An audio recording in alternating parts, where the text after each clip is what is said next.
बिस्मिल्लाहिर्रहमानिर्रहीम। आऊं Sarwar Ali government of Pakistan के यो गुज़ारिश कयां थो त बराए महिरबानी थर खे जेको उन्हनि जो बुनियादी हक़ बि आहे मिठो ऐं साफ़ पीअण जो पाणी ॾिनो वञे त जीअं थर जे अंदरि काफ़ी सारियूं जेके बीमारियूं आहिनि पाणी जे करे जेके पैदा थियनि थियूं खारे पाणी जे करे उहे ख़तमु थी सघनि ऐं असांजो बुनियादी हक़ असांखे मिलणु खपे।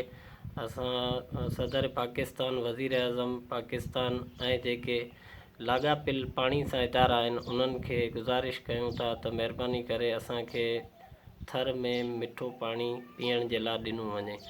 जीअं त थर मञा निकिरंदड़ कोयलो ऐं कारूंजर मञा निकिरंदड़ गिरनाइट जंहिंजो पूरे पाकिस्तान में इस्तेमालु थिए थो ऐं थर मञा ठहंदड़ कोयले वारी बिजली जेका नेशनल ग्रिड में वञे थी ऐं उहो पूरो पाकिस्तान खे रोशन करे थी। त ईअं ई असांखे जेको हिकिड़ो वाटर कैनाल ॾिनो वञे जेको असांजी ज़रूरत आहे ऐं असांखे बिल्कुलु इन जे लाइ असां गवर्नमेंट पाकिस्तान खे वरी बि हिकु दफ़ो अपील कयूं था त महिरबानी करे थर खे वाटर कैनाल ॾिनो वञे जेको बुनियादी हक़ आहे। महिरबानी।